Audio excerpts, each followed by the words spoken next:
Good evening, everyone. My name is Alison Kaplan. I'm Director of Education at the National First Ladies Library, located at the National First Ladies Historic Site in Canton, Ohio. I'm so excited to be here with you today. If you're familiar with some of our children's programs, this is called Fun with FLOTUS. Right now, we're in the webinar format of Zoom. But we are recording this. You can't see, I can't see you, but you can see me. So I want to get into this really quickly and we'll cover a few of the issues related to Zoom. So every year we celebrate President's Day. But what about the ladies? Tonight, we're offering a celebration of First Ladies for young people with this hopefully interactive program and presentation. So if you're logged in with us through Zoom Live tonight, we'll do a few activities using the chat function and polls. I can't see you, but you can see me and you can share info with me via the chat if you want to. So to test things out, if you're out there and talking to me live, if you want to tell me where you're from, where are you tuning in from? So I am tuning in from Ohio. And if you have a favorite First Lady that you want to share too, you can share that in the chat. We're going to do a few polls tonight so we can talk to each other that way too.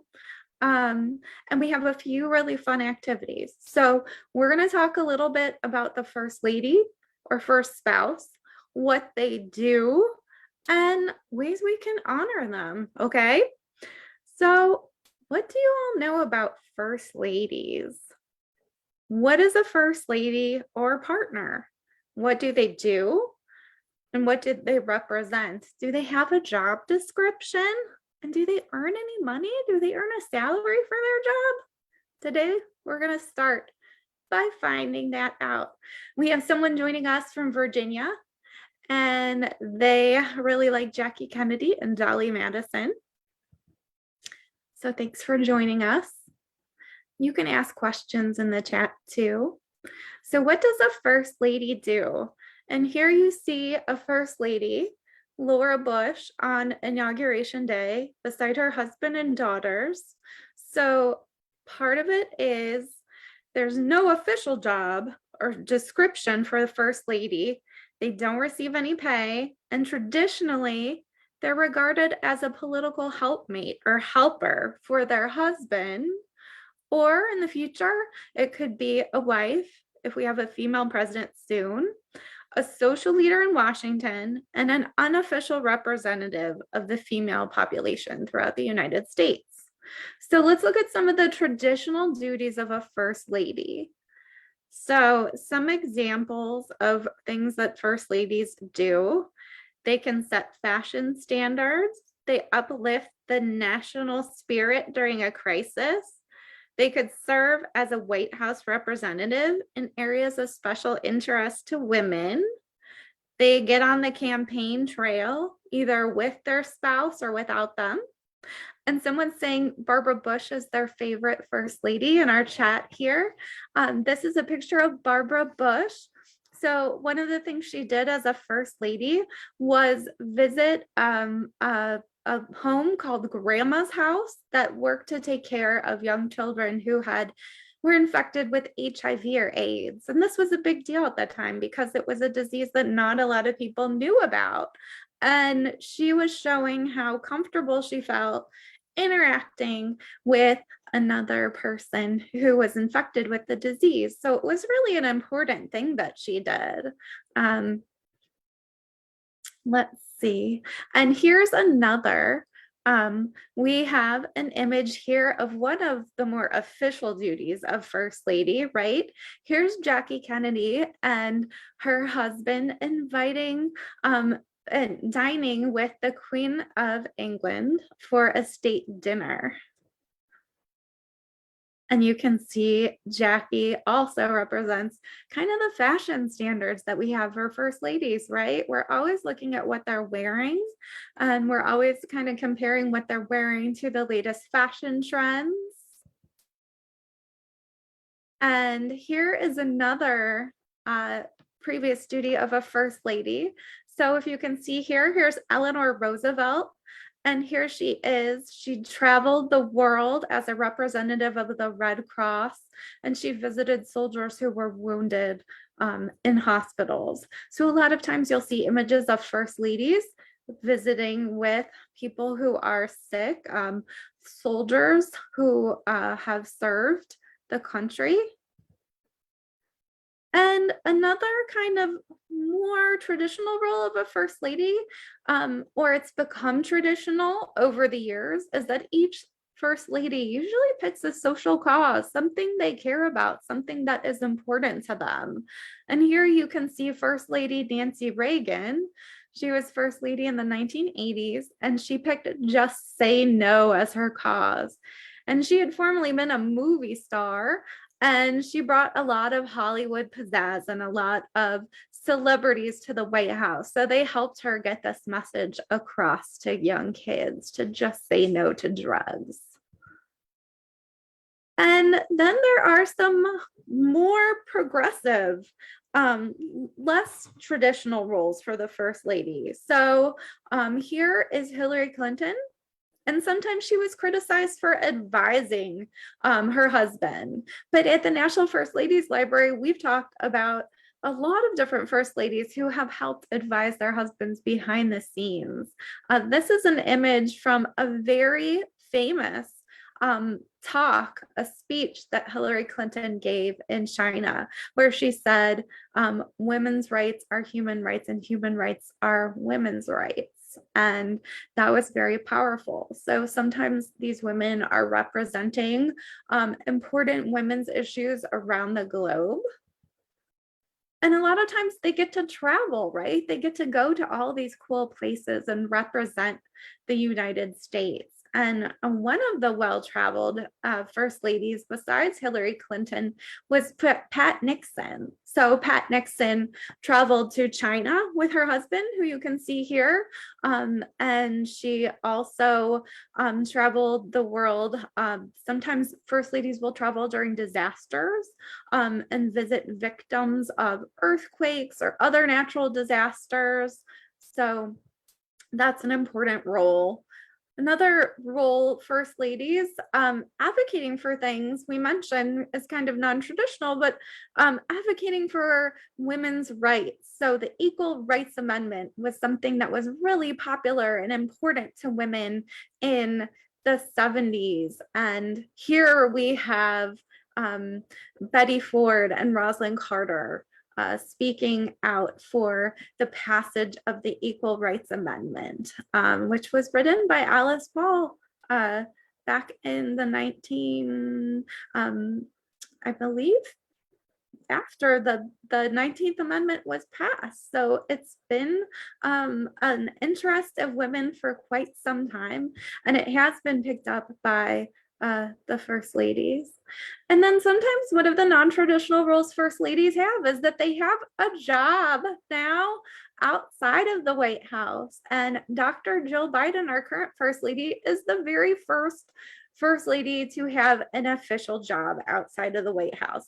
So not only is she doing her job as first lady and in that role, but she is also doing the job of teaching English at a community college. So she speaks out a lot about community college and college education for everyone and how important it is. And she teaches English as well. And one thing I didn't mention is, oh, here's another image of first ladies on the campaign trail. So here's Lady Bird Johnson on the campaign trail, and she campaigned for her husband across the South on the Lady Bird Special, a train. And she also helped campaign for Kennedy because Jacqueline Kennedy was pregnant at the time. So she did a lot of campaigning in her time. And here is Melania Trump in the White House working with children. So she had a special social program called Be Best that was covered a number of things, but anti-bullying was one of those, and cyberbullying was something that she cared a lot about. Now, one of the things I don't have an image of, but is also an important role, is a lot of these first ladies are mothers. So not only are they doing the job of first lady, but they're taking care of kids as well. So how do we commemorate first ladies? Someone in the chat was talking, who mentioned they were from Texas, is mentioned that libraries, right? Sometimes a library in Texas might be named after a first lady.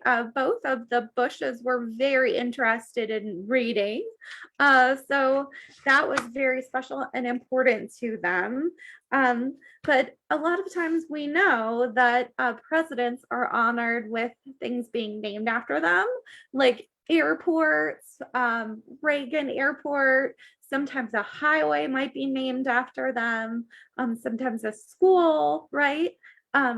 So one of the other ways we have recognized our presidents is by putting them on our coins, right? Because money is value, and we're showing how valuable these historic figures are. So here are some of the presidents that have been on our money. And you can see Lincoln on the penny, George Washington on the quarter, and in the middle we have FDR on the dime. Some people have noted that that is because he helped to start the March of Dimes. So that's a pretty cool fact about him. But have there been any women on our coins? Not on the ones we use every day, at least not until now. So here in the center, you can see one of the new quarters that has the author Maya Angelou on it. There's been a Sacagawea dollar and a Susan B. Anthony $50. And they've been coins that are in circulation, but they're not regularly used coins, right? So this one is kind of a new thing.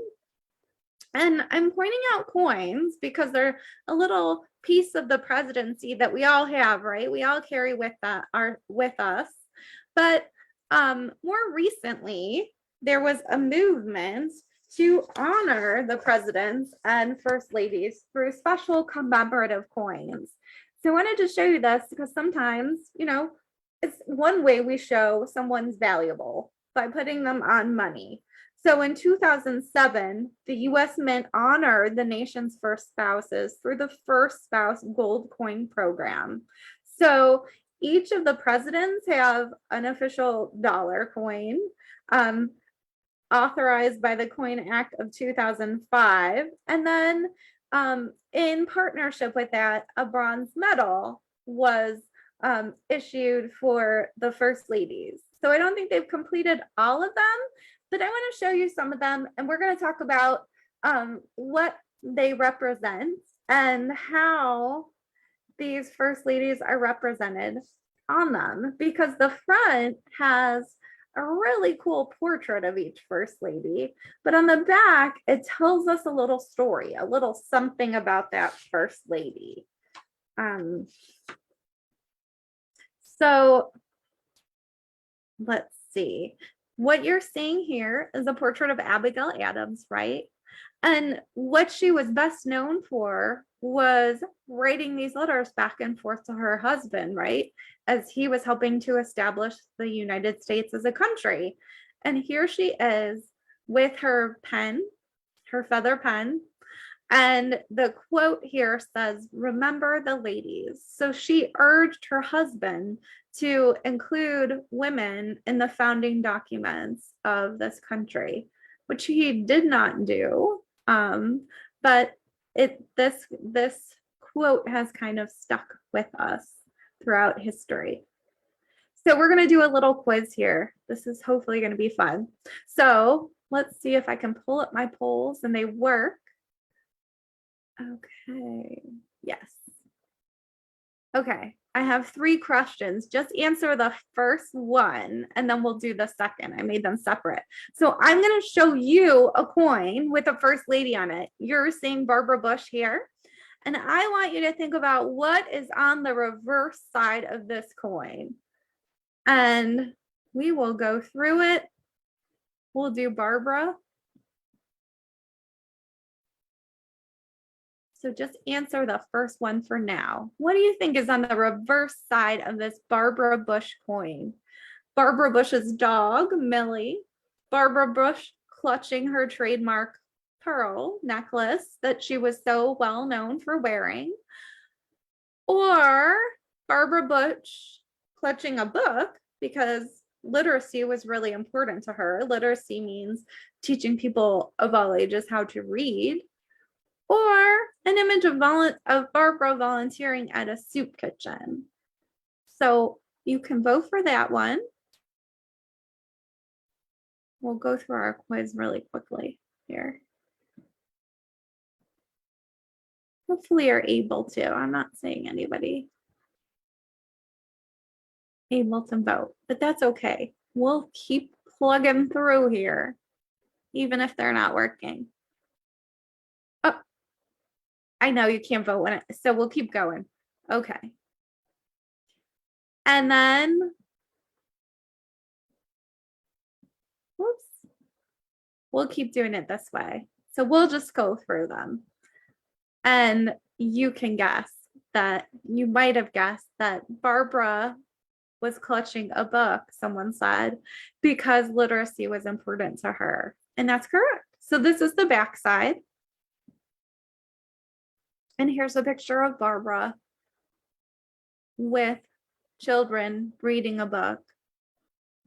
And I have read that book. That's a good one. Iris Sleeps Over.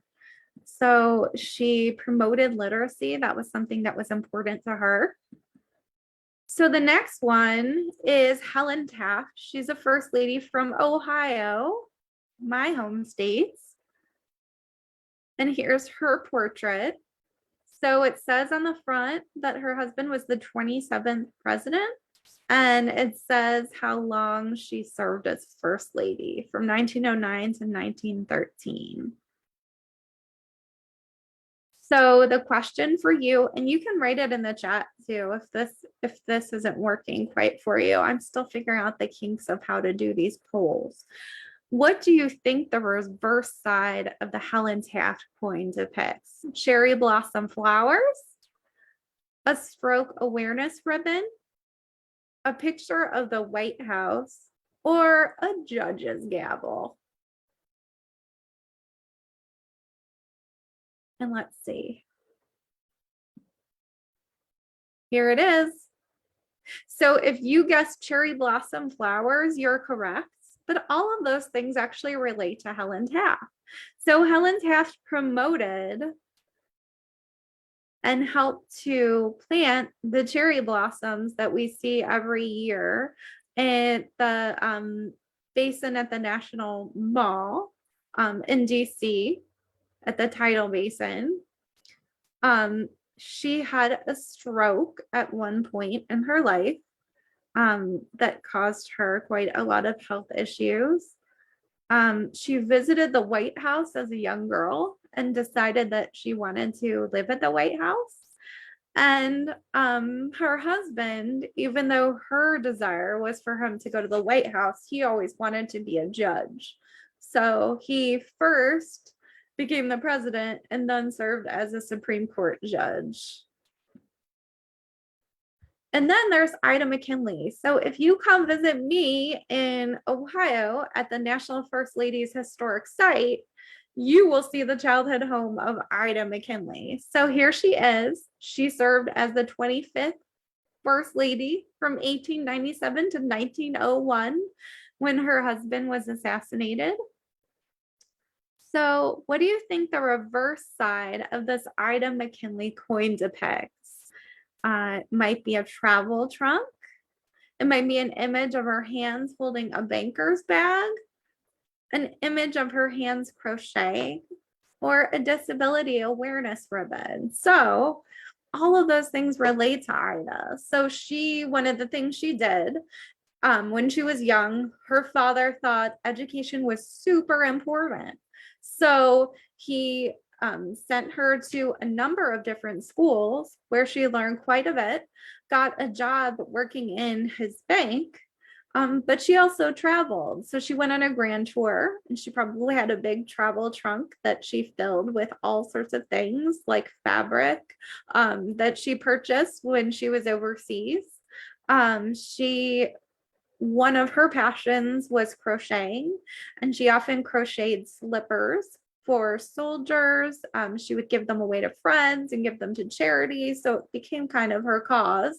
And one of the reasons that was one of her causes was that she suffered from a disability. So she had epilepsy, which impaired her, and she was often seated and not able to do many things at that point in time when she was at the White House. So if you guessed crocheting, you can see this wonderful image of her hands crocheting. I really like when they focus on the hands in these coins. It's kind of cool. So that's the end of my little poll, and I can share the results for all of you who participated. You did an awesome job. I think you have some good First Lady knowledge yourselves. So that's a little bit about that. Now I want to show you one more coin because there's one other First Lady I want to cover, and I'm going to show you a little film clip. So one of the things that we've done the past year at the National First Ladies Library and our education division is to create, oh, and here are the Ida McKinley slippers. I don't want to forget about them. So these are some cool campaign ones with a ribbon and an image. And I love this little pink flower that looks like a bell. Those are super fun. So I wanted to show you one more coin, one commemorative coin. This one is for Eleanor Roosevelt. And one of the reasons I wanted to show you this one is because Eleanor is one of those first ladies that everybody's probably really familiar with. She's kind of the gold standard of first lady. And you can see on the back is this candle lit. And I wanted to talk about that, but I want to show you a clip instead of having me talk about it. So I want to have you see Eleanor talking about her time being First Lady, but I'm going to show you a clip from a program that we do at the National First Ladies Library. We've done 2 episodes, and you can check it out on our YouTube page. It's called About Time. So there's this gal, Girl Friday. She travels back in time. She's a journalist and she likes to interview former first ladies about their lives. And so she interviewed Eleanor Roosevelt. It's a long program, but I'm going to show you a little clip of her talking about her experience being a first lady. So we'll get started. Hopefully this works. And we'll take you to the mark that we want to start at. Let's see. Here we go. What you think you need to do. So can you talk a little bit more about the role of First Lady? Because you don't actually have a job description and you don't even have a paycheck for the role of First Lady. Can you tell us what you did in your role as First? Oops. Oh no.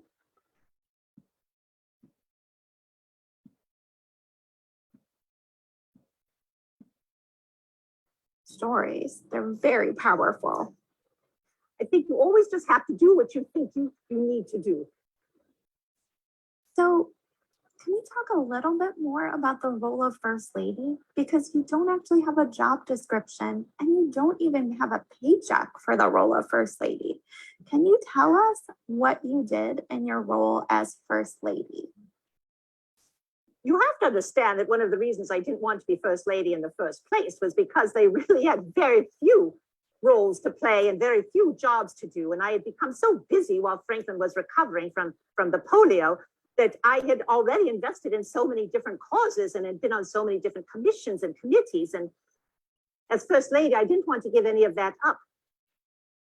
Once I realized the great need in this country for reform, once I realized the great need in this country to guarantee human rights for every citizen, I became all the more impatient for those changes to happen. I always think I was kind of the lightning rod. I was the activist in the White House, and Franklin was always the politician. He always said, we can't move that quickly. We have to slow down. And he was always worried about what everybody else in the rest of the country would think of him. He wanted all of their votes. So he didn't want to alienate any of the constituents by making social change too fast, but I couldn't make it fast enough.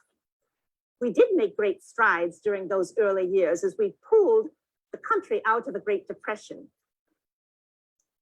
Franklin Roosevelt put men back to work with the WPA, the works projects, putting Americans back to work, building bridges and roads.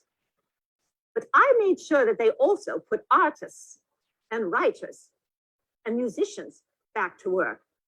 And all around Cleveland, or even in anywhere in Ohio, in this whole great country, you see beautiful murals and paintings and architecture that was funded by the programs that we established in the 1930s.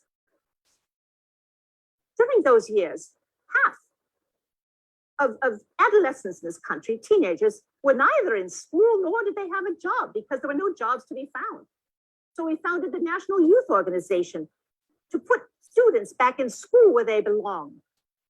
There were some people who said that was a communist idea, but it was just a human idea for me to put people back to work, people back to school, because young people are our future.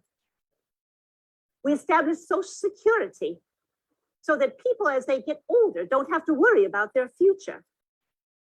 I made sure that women had equal rights. When I had a press conference, I only hired women reporters. And because I would only hire women reporters and journalists, more and more young women went into journalism when they attended college. But I'm most proud of the fact that we saw great gains in civil rights in this country during my years as First Lady. That there was a Civil Rights Commission, and we were able to enact anti-lynching laws so that Blacks in this country, especially in the South, wouldn't be terrorized and discriminated against. So I was very proud of taking a role that was very not at all typical for a First Lady. What was the hardest part of being First Lady? The hardest part was, I always say, when you see a need or an urgency or something that needs to be addressed, you should follow your heart, because you'll be criticized anyway, no matter what you do. And it took me a while to actually be able to turn my back on the constant barrage of criticism. I've been called a great many wonderful things, as you introduced me, First Lady of the World or a great humanitarian, but I've been called some very nasty things as well. I've always been called ugly or granny, or my grandmother who called me an ugly duckling. People have always made fun of the way that I look. Political cartoons in the newspaper would always print the most unflattering pictures of me. I've been called a loudmouth and a troublemaker. I've been called a pervert because I had friends that were Negroes. I've been called so many names I couldn't even share with you, and that part was difficult. But what I learned is that you don't let compliments and accolades affect you and make you proud. You also should not let insults or those kinds of criticisms affect you either. And so I was able to just turn my back on those things and continue to try to follow my heart. And that was difficult. And the other difficult thing was when I did get involved in social issues that were important in this country, but there was never enough time to get them all done. There was always so very much to do. And changes didn't happen quickly enough for me. We had started a society. I had dreamed of cities or of towns or where a group of people could live together and be self-sustaining, where people would live together in a society where they all supported each other and they worked together and they grew their own food and they ran their own schools. And those model communities, one was called Arthurdale, were very successful and welcomed at first, until there were people in the Congress who decided that it would be a perfect model community for whites only. And they became very panicky when the Negro population also wanted to enjoy some of those model communities. And then the entire idea collapsed. And that was disheartening. I also was very concerned, and this is probably one of my most difficult roles as First Lady, was not making things happen quickly enough. that after the Great War, there were a great many refugees. Refugees that were left homeless, without many family members, after the Nazis had decimated Europe. And those refugees were looking for a new home. They were looking for a place where they could find solace and safety. And very many came on a ship to the United States because their lives were threatened by the Nazi Party. And at that time in this country, there were very many people in government who did not want to deal with the refugees. We actually turned them away. And that was a very sorrowful time for me as First Lady, that I didn't have more influence than that to save those people who had already been through so much suffering.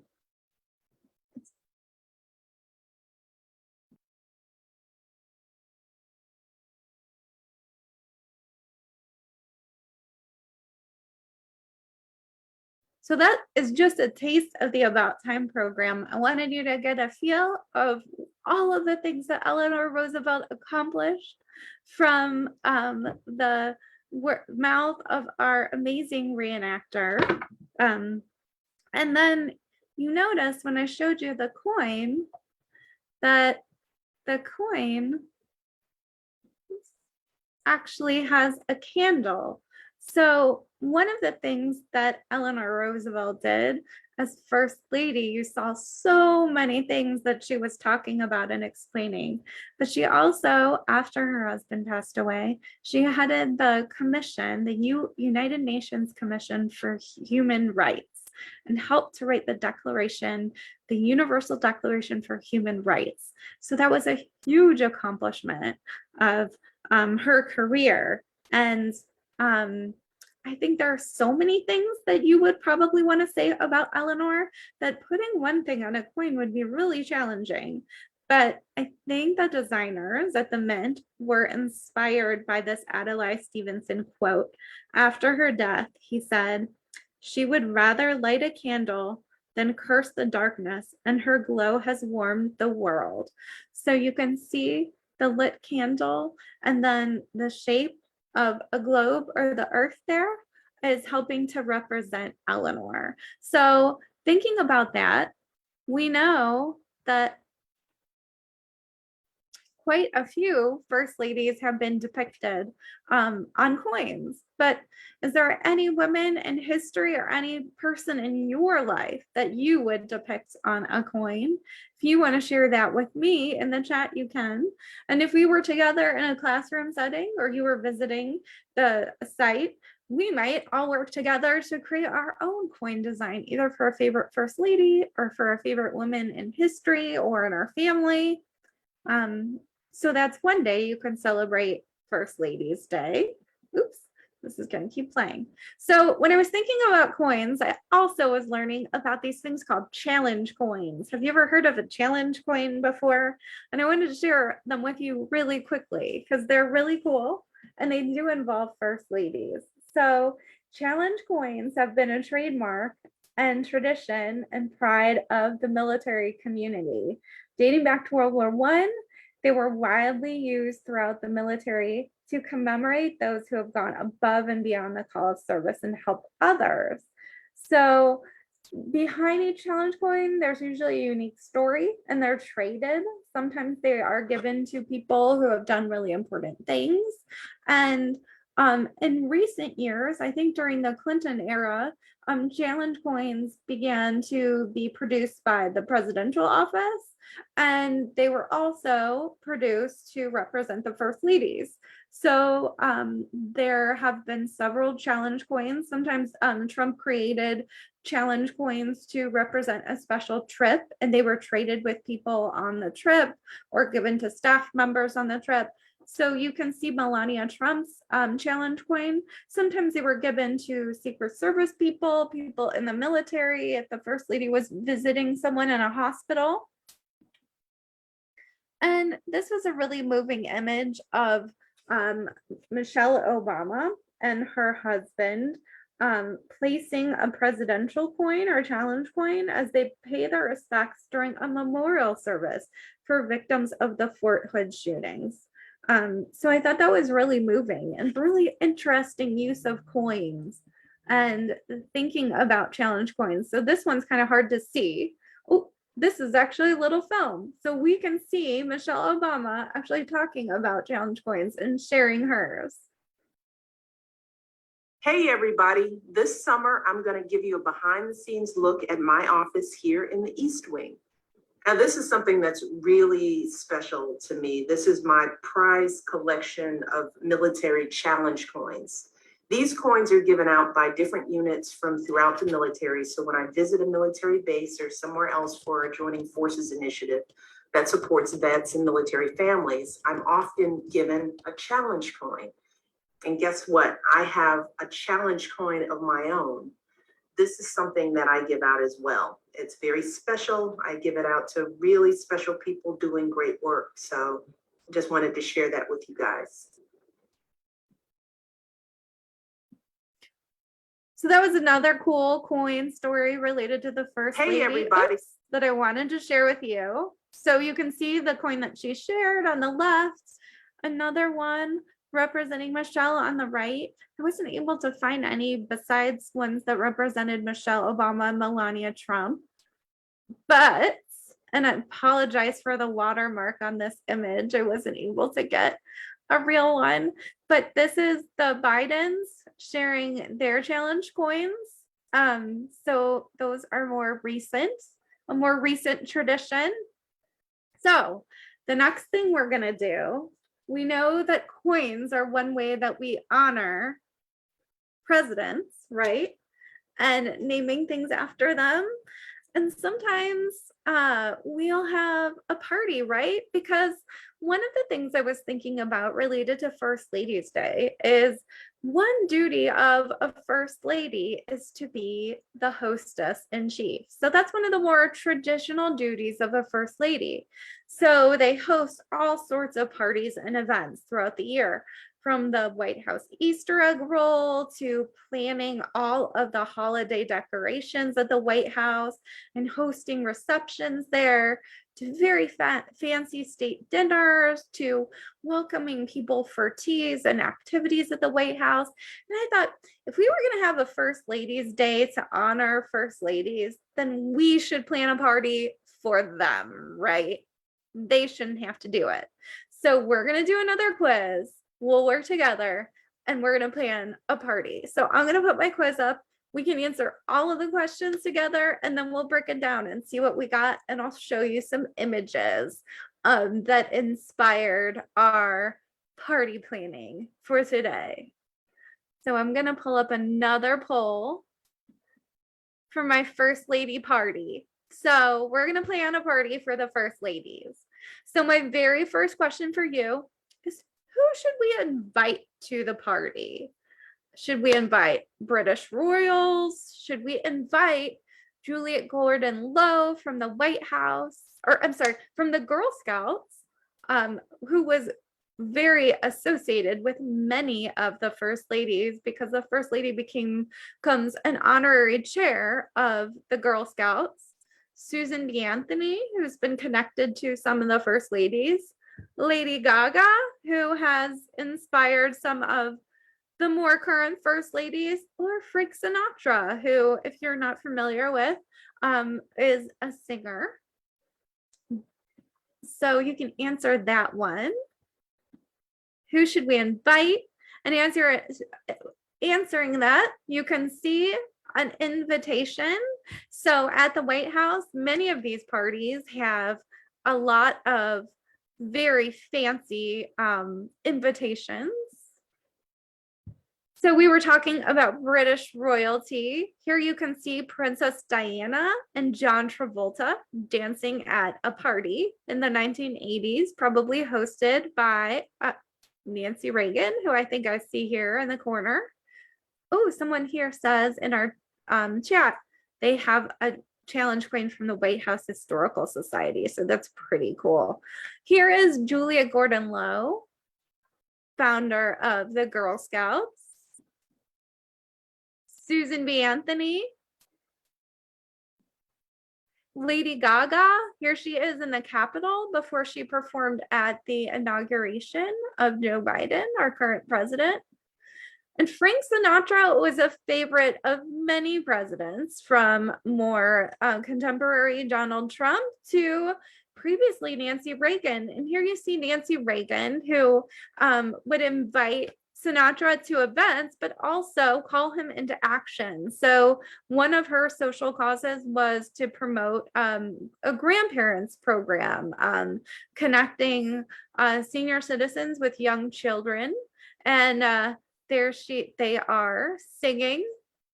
And then I did not have on my quiz. Oh, here we are. What entertainment should we have at our party? So entertainment that you might want to have. More recently, Michelle Obama invited Lin-Manuel Miranda to the White House.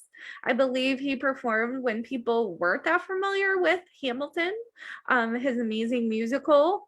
And then later on, he performed once more when it was a major sensation. So he's there on our entertainer list. And then here we have Big Bird. So Big Bird has always been a friend of the First Ladies, from appearing on different episodes of Sesame Street to visiting the White House. So here Big Bird is, and you can see this is an early image with some early Sesame Street cast. If you grew up with Mr. Hooper, there he is. They're at the White House celebrating Christmas. Paul McCartney, the Obamas did a very amazing concert honoring Paul McCartney. And you can see here he is crooning to Michelle Obama, playing the song Michelle. Here is a few entertainers, but I have on my list Elton John at the White House with George W. Bush. And then here's a barbershop quartet. So some more traditional music. And then the U.S. Marine Corps bands. Here they are playing in the White House with the painted portrait of John F. Kennedy looking on. So that's traditionally more of the band that represents the president. So that might not be your pick, but we do know that John Philip Sousa wrote a piece for Ida McKinley when she was First Lady. So maybe they would play that. And then what theme should our party have? Should we have a traditional party? Here is kind of a picnic theme for a party that was done by Michelle Obama as part of her Let's Move program. It's the Kids State Dinner. So you can see the recipe book from 2015, some very fancy White House china, but really cool centerpieces made out of vegetables. I love those Brussels sprouts. And then something a little bit fancy and formal. This was an event that the Reagans hosted. And you can see people dressed up very formally, almost state dinner style.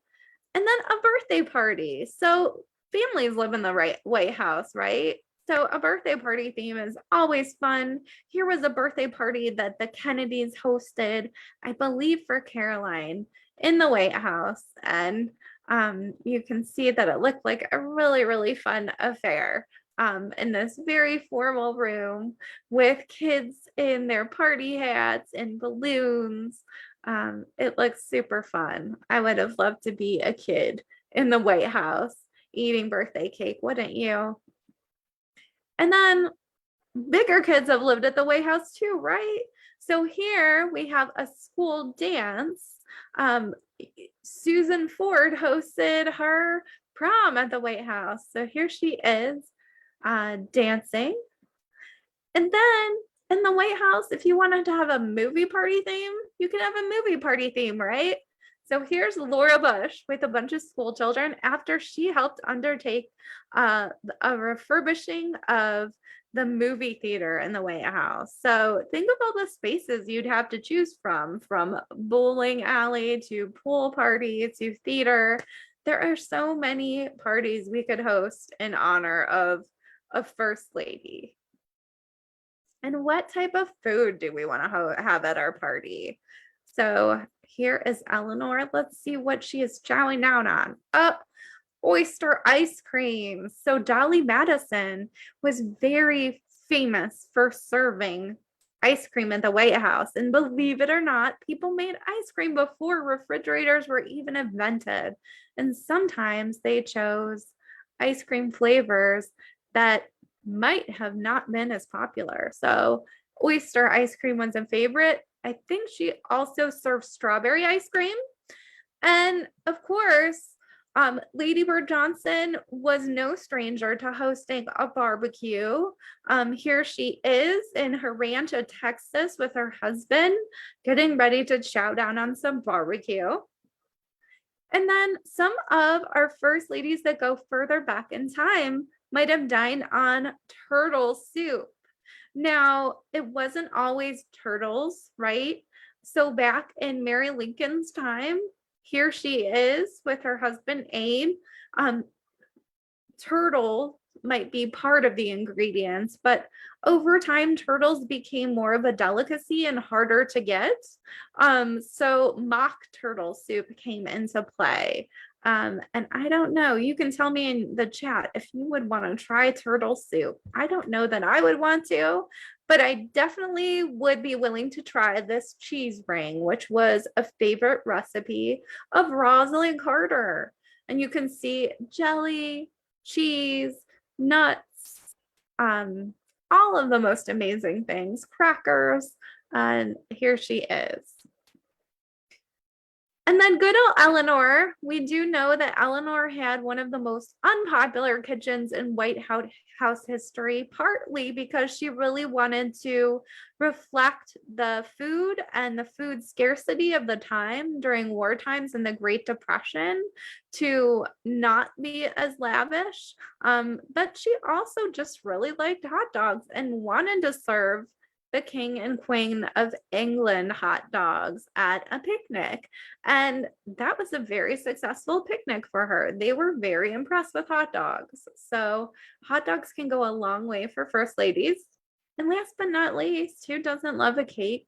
So here is Mamie Eisenhower chowing down on some cake on her birthday. So let's look at our results. We're going to end our poll and see what kind of first lady party we're going to have to honor first ladies.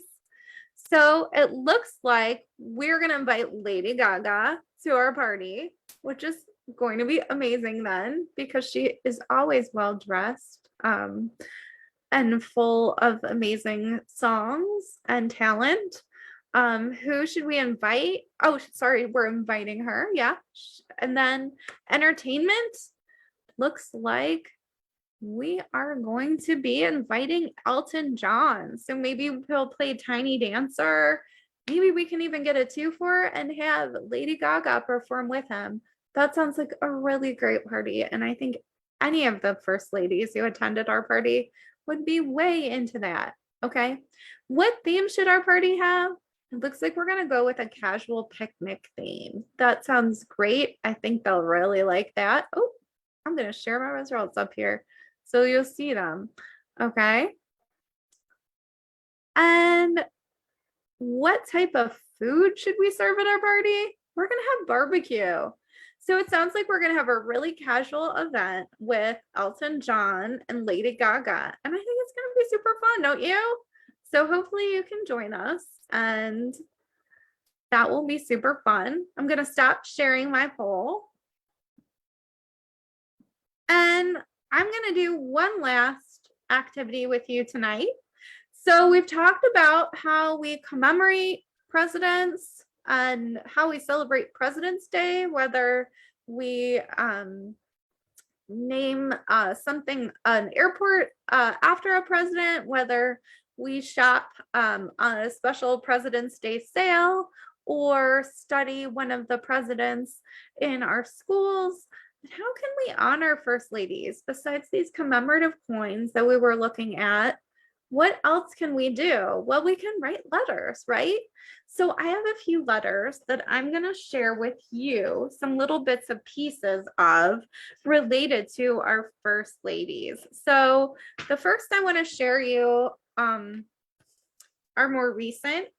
I found this really fun book. It was printed by an organization called 826 that is located all over the country, but was founded out of California. And they do special writing projects with kids and field trips. So they do these writing workshops, and they do one where kids write a letter to the president or first lady. And they published a book of some of these. This is called I Live Real Close to Where You Used to Live, Kids Letters to Michelle Obama. And this also has kids letters to Sasha and Malia and Bo. So I want to read you, let's see. I'm going to read you one of these letters, okay?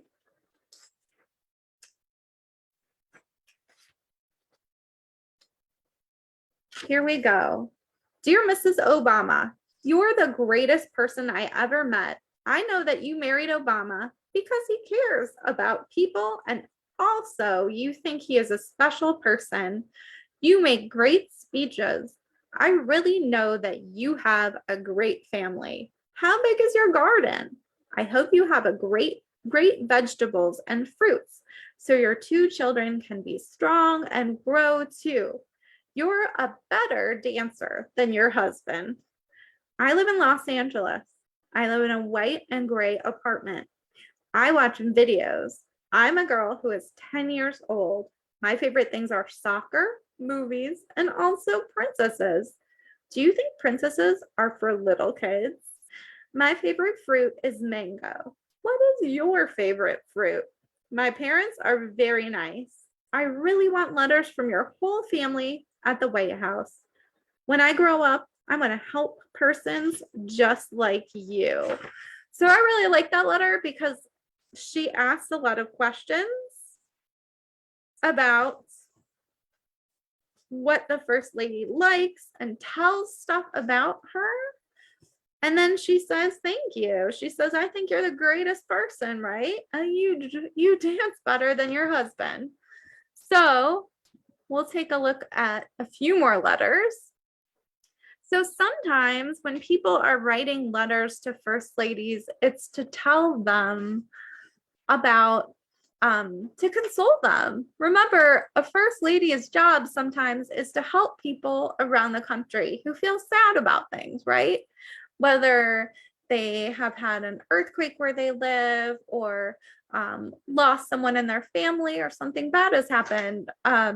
They're in the hospital. They might be there to console a child or a military member. And people feel that same feeling for the first ladies, right? They want to help them out too.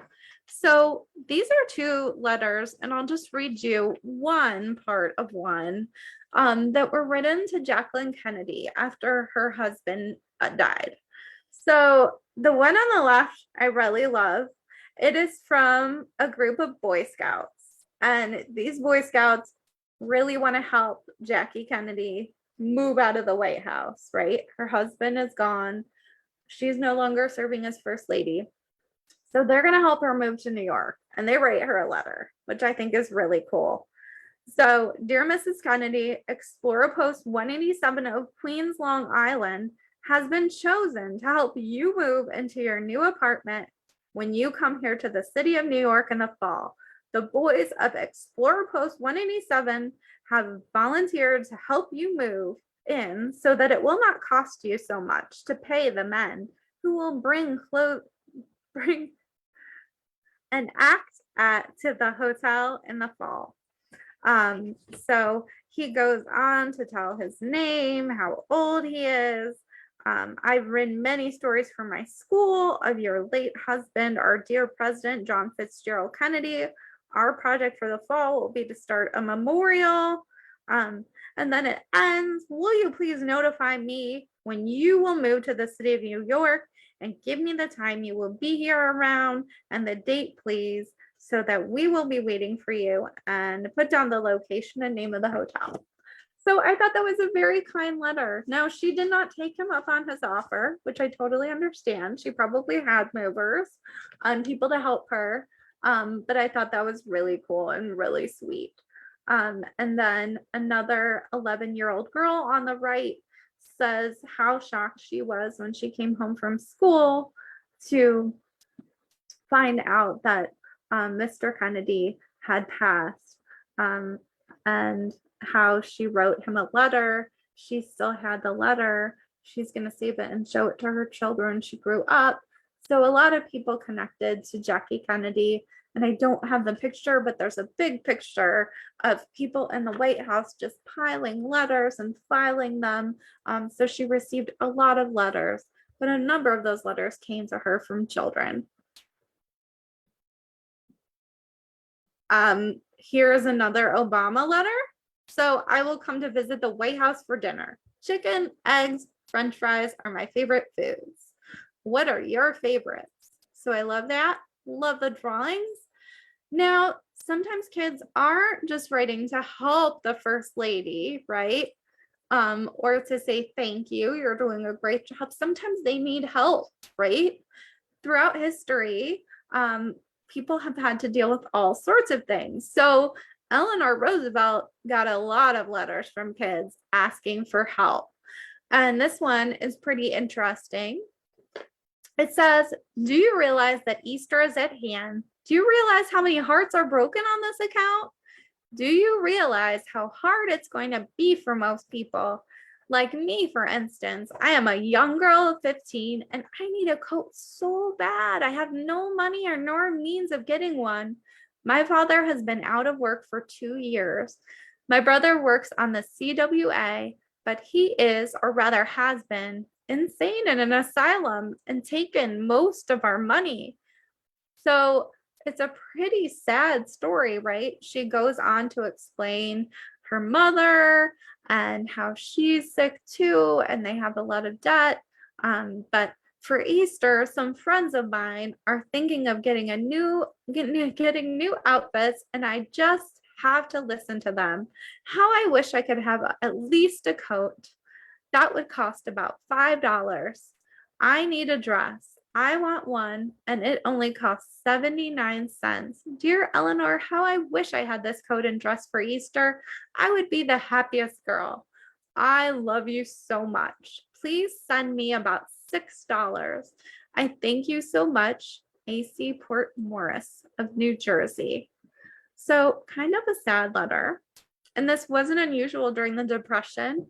Mrs. Hoover received letters like this too, right? And sometimes would respond and send money. And Eleanor always tried to help. And then here are a few more, actually one more that I want to show you for this evening. So this one's kind of cool because it's a letter where we have the First Lady response to the letter. So what you're seeing here on the right is a letter to Nancy Reagan from a girl who is reacting to Nancy Reagan's Just Say No campaign. She says, recently I listened to an interview with you on the radio concerning drug abuse. You had at the time just begun your campaign to discuss drug abuse with teenagers. I've written to express my objection to something you said. You said probably every teenager has tried marijuana at least one time or another. Adults should not make generalizations that all teenagers are strongly influenced by their peers. Although this is true to an extent, there are a good many who are strong enough to prevail against the whims of others. And she goes on to tell Mrs. Reagan that she's never tried drugs and none of her friends have. And so she's very upset that Mrs. Reagan has made this assumption about most teenagers. And Mrs. Reagan responds, I want to thank you for writing me to let me know that you and your friends have never tried marijuana. I can't tell you how pleased I was to receive the news. Your letter made my day. Please know that I did not say all children try marijuana. What I said was in response to a question about my own children.